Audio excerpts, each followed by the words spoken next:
ইরানের সেনাবাহিনীর উচ্চ প্রশিক্ষিত ও অভিজাত দল বিপ্লবী রক্ষী বাহিনী আইআরজিসি এবার হাতে পেয়েছে 1000 নতুন ড্রোন, যার ফলে এই সংগঠনটি এবার এগিয়ে গেল আরও এক ধাপ। সোমবার এই ড্রোন পাওয়ার বিষয়টি উল্লেখ করেছে ইরানের রাষ্ট্রীয় গণমাধ্যম তাসনিম।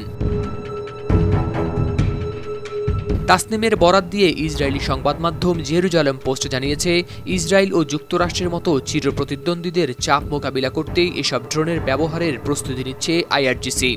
ড্রোনগুলোকে ইতোমধ্যেই সরবরাহ করা হয়েছে ইরানের বিভিন্ন প্রান্তে। এগুলো এমন প্রযুক্তিতে তৈরি যা রাডারের চোখ এড়িয়ে নিখুঁতভাবে আঘাত হানতে পারে লক্ষ্যবস্তুতে।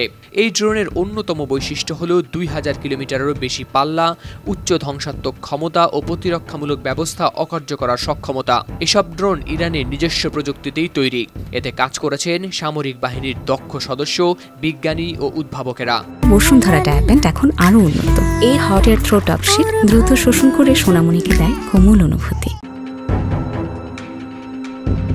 সম্প্রতি আরও একটি আত্মঘাতী ড্রোন উন্মোচন করেছে ইরান, যার নাম রাজওয়ান।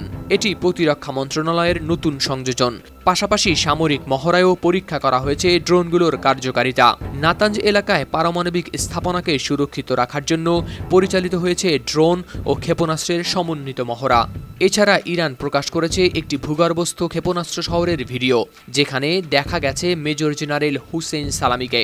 তিনি বলেছেন, দেশের ক্ষেপণাস্ত্র ক্ষমতা এখনও রয়েছে সর্বোচ্চ শক্তিশালী অবস্থানে। শত্রুদের আনন্দ মিথ্যা ও ভিত্তিহীন। অন্যদিকে 2015 সালে ইরানের সঙ্গে হওয়া পারমাণবিক চুক্তি 2018 সালে যুক্তরাষ্ট্রের তৎকালীন প্রেসিডেন্ট ডোনাল্ড ট্রাম্প বাতিল করেন। এরপর থেকে ইরান তাদের সামরিক সক্ষমতা আরও শক্তিশালী করতে শুরু করে। হাওলাদার শামীম, RTV।